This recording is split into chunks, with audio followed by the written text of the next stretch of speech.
¿Y si pudiéramos entender el lenguaje secreto de los animales? No con palabras, claro, sino descifrando sus acciones. Hoy nos metemos de lleno en la historia de Konrad Lorenz, un hombre que soñaba con ser un ganso y, casi sin querer, acabó fundando una ciencia completamente nueva para entender por qué los animales hacen lo que hacen. Venga, vamos a ponerle cara. Este es Konrad Lorenz. Ya desde muy pequeño, su fascinación por los animales rozaba la obsesión. De hecho, inspirado por un libro, llegó a soñar con convertirse él mismo en una oca silvestre. Y aunque parezca una simple fantasía infantil, resulta que eso fue justo lo que le puso en el camino de un descubrimiento alucinante.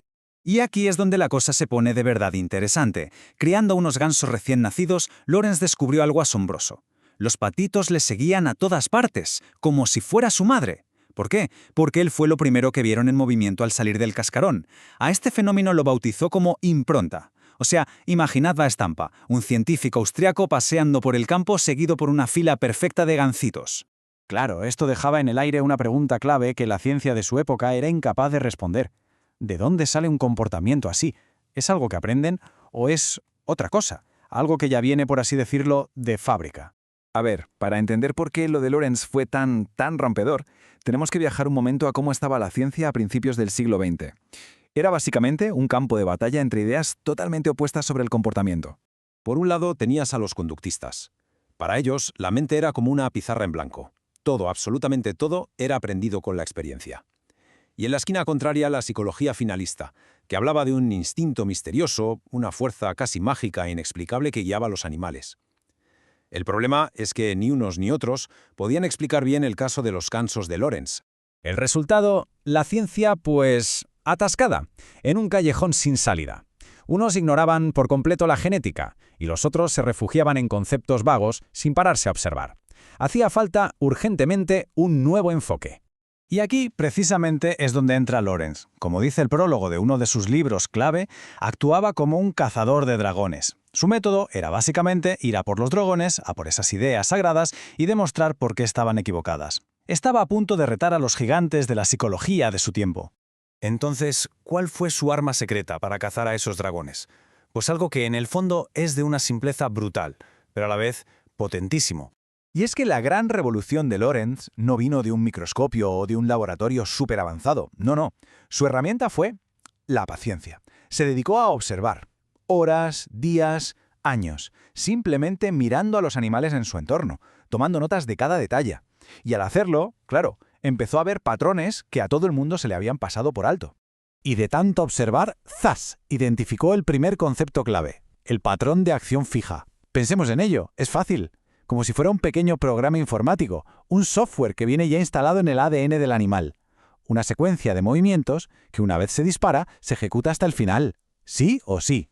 Este ejemplo lo ilustra de maravilla. Un ganso ve que uno de sus huevos se ha salido del nido. Automáticamente inicia un movimiento súper específico con el cuello para recuperarlo. Pero, atención, si a mitad de camino le quitas el huevo, ¿qué pasa? Pues que el ganso, como si nada, termina el movimiento entero en el vacío. Se queda ahí, moviendo el cuello como si el huevo siguiera ahí. Es un reflejo puro y duro, automático e imparable. Vale, si el patrón de acción es el programa, ¿qué es lo que pulsa el play? Pues a eso Lorenz lo llamó mecanismo liberador innato. Y la analogía es perfecta. Es como una cerradura en el cerebro del animal, y solo una llave muy específica puede abrirla. Esa llave puede ser un color, un sonido, una forma, algo concreto que lo desencadena todo. Mirad este ejemplo que es buenísimo. Un pez espinoso macho ataca con una furia increíble a cualquier cosa que tenga la parte de abajo de color rojo. Le da absolutamente igual que sea un pez real o un trozo de corcho mal pintado. Si ve rojo abajo, ataca. El color rojo es esa llave que dispara su comportamiento de defensa. No es algo que razone o aprenda, es un resorte. Y así, juntando todas estas piezas, Lorenz no solo estaba resolviendo el misterio de por qué le seguían sus gansos, estaba, sin casi darse cuenta, y con la ayuda de un colega clave, construyendo los cimientos de una ciencia completamente nueva. Y ese colega era el holandés Nicolás o Nico Tinbergen.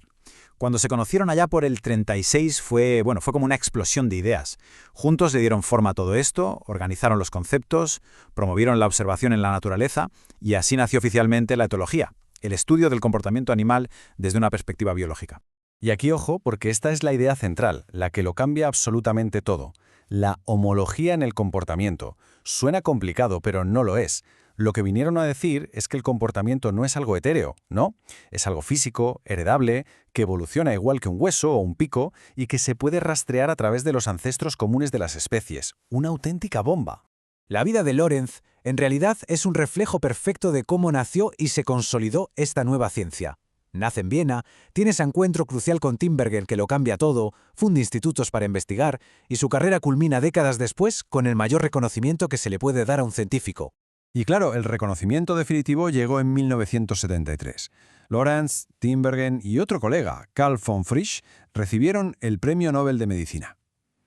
Lo que empezó como la idea un poco excéntrica de un tipo al que le seguían unos gansos, se había convertido oficialmente en una ciencia fundamental para entender la vida en el planeta. Pero la historia no acaba aquí, porque el trabajo de Lorenz resultó ser mucho más que un estudio sobre animales. Se convirtió de repente en una especie de espejo en el que nosotros, los humanos, podíamos mirarnos. Una vez que descifró estos mecanismos en los animales, Lorenz se lanzó a la piscina y dirigió su mirada hacia el animal más complejo de todos, el ser humano. Se atrevió a decir, ojo, que gran parte de lo que hacemos nosotros, desde la agresividad hasta cómo creamos lazos afectivos, no es solo cultural, no, tiene raíces biológicas profundísimas, heredadas de nuestro pasado animal. El eco de la etología, la verdad, ha llegado a todas partes. Ha cambiado cómo entendemos la conservación de especies, ha puesto las bases para ramas de la psicología moderna, nos ha dado herramientas para analizar nuestro propio comportamiento social y ha creado puentes entre la biología y la psiquiatría. Y pensar que todo esto empezó con la curiosidad de un niño que solo quería saber qué se sentía al ser un ganso. Lo que nos lleva, claro, a la pregunta del millón. Si una parte de quiénes somos y cómo actuamos está moldeada por instintos que compartimos con otros animales, ¿qué dice eso realmente sobre lo que significa ser humano? ¿Dónde acaba el instinto y dónde empieza lo que llamamos razón?